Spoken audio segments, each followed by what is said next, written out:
Hello అండి అందరికీ. అందరూ ఎలా ఉన్నారు? నేనైతే చాలా బాగున్నాను. మీరందరూ కూడా బాగుండాలని ఆ దేవుని మనస్ఫూర్తిగా కోరుకుంటున్నాను. ఇదైతే నిన్నటి ఈవినింగ్ వ్లాగ్ అండి. నేను ఈవినింగ్ డిన్నర్లోకి మాట సాటర్డే నైట్ డిన్నర్కి పూరీ కర్రీ పూరీ చేశాను అనమాట.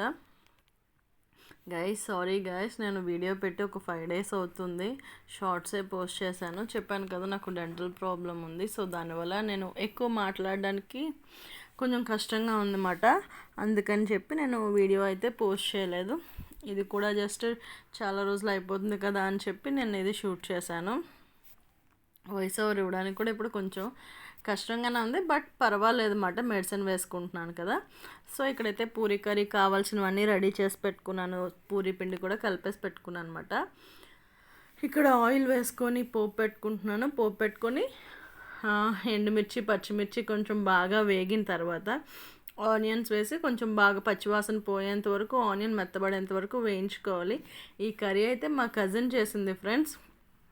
మా కజిన్ ఇలానే చేసింది, చాలా బాగుంది. సో నేను కూడా ట్రై చేస్తున్నాను అనమాట. నాకైతే చాలా బాగా వచ్చింది, మా హస్బెండ్కి చాలా బాగా నచ్చింది కూడా కూర. ఇక్కడ ఆనియన్ కొంతసేపు వేగిన తర్వాత ఉప్పు పసుపు వేసేసి మళ్ళీ బాగా వేయించుకొని మూత పెట్టుకొని బాగా వేయించుకోవాలన్నమాట. ఎందుకంటే ఆనియన్ మెత్తబడాలి కదా. ఈ కర్రీకి అయితే ఎక్కువ ఆనియన్ పడుతుంది ఫ్రెండ్స్. ఆనియన్స్ ఎక్కువ పడుతుంది, పొటాటోస్ అనేవి ఒక తక్కువ పడతాయి అన్నమాట. కొంచెం ఆనియన్ బాగా వేగిన తర్వాత ఒక గ్లాస్ అండ్ హాఫ్ ఒక గ్లాసు మళ్ళీ గ్లాస్ సగం వేసానమాట వాటర్. అంటే ఉల్లిపాయ ఉడకాలి బాగాన. ఉల్లిపాయ కొంచెం మెత్తగా ఉడికిన తర్వాత మనం బాయిల్ చేసుకున్న పొటాటోస్ అన్ని మ్యాష్ చేసుకొని వేసేసుకోవాలన్నమాట. ఉప్పు అది మనం ఇక్కడే చెక్ చేసుకోవాలి, ఉప్పే చెక్ చేసుకోవాలి ఫ్రెండ్స్. కారం ఏమీ వేయవసరం లేదు, పొడి కారం అది మనం పచ్చిమిర్చిని ఎండుమిర్చి వేసుకున్నాం కదా, అది సరిపోతుంది.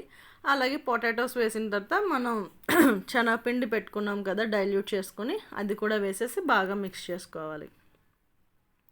ఇక్కడ కొంచెం దగ్గర పడేంత వరకు కుక్ చేసుకుంటే కర్రీ అయితే రెడీ అయిపోయినట్టే ఫ్రెండ్స్. దించే ముందు మీ దగ్గర కొత్తిమీర ఉంటే వేసుకోండి. నా దగ్గర కొత్తిమీర అయితే లేదు, సో నేను అందుకే వేయలేదన్నమాట. ఇక్కడ నా కర్రీ అయితే అయిపోయింది. స్టవ్ ఆఫ్ చేసుకొని పూరీలు అయితే చేసుకుంటున్నాను అనమాట. అదేంటో ఫ్రెండ్స్, నాకు చపాతీ రౌండ్గా వస్తుంది కానీ పూరీ ఎప్పుడూ రౌండ్గా రాదు. నాకు అర్థం కాదు అసలు, ఎంత రౌండ్ చేద్దామన్నా రాదు అన్నమాట. నేనైతే ఇక్కడ పూరీ చేసేస్తున్నాను. పూరీ చేసేసి పూరీ కూడా కాల్ చేసుకున్న తర్వాత మా హస్బెండ్ కూడా వచ్చేసారు. ఆయన కొంచెం షవర్ అది చేసేటప్పటికి నేను రెడీ చేసేసాను అనమాట అంతా. ఇక్కడైతే ఆయిల్ పెట్టుకొని పూరీ అయితే కాల్చుకుంటున్నాను. ఫస్ట్ ఒక 2-3 పూరీసే పొంగుతాయి ఫ్రెండ్స్. తర్వాత అంటే ఆయిల్ కొంచెం చల్లబడిపోతుంది కదా, పొంగవు. అందుకనే కావాలా నాకు ఎందుకు డౌట్ వస్తుంది అన్నమాట. ఎప్పుడు ఫస్ట్ 2-3 పూరీస్ పొంగుతాయి, తర్వాత అసలు పొంగదు. ఎందుకా అని ఆలోచిస్తాను. అంటే వేగే కొద్దీ ఆయిల్ కొంచెం కూల్ అయిపోతుంది కదా, అందుకు పొంగవేమో అని నేను అనుకుంటున్నాను. ఎందుకో మీకు తెలిస్తే నాకు కామెంట్ చేయండి ఫ్రెండ్స్. ఇక్కడైతే నా పూరీలు అయిపోయాయి. మా హర్ష కూడా, నేనైతే మా హర్ష గేమ్కి వెళ్ళేసి వచ్చాడు, గేమ్ కాదు సారీ మ్యాచ్కి వెళ్ళేసి వచ్చాడు. సో వాడు వచ్చేసరికి కూడా టిఫిన్ అది కూడా రెడీగా అయిపోయింది అనమాట.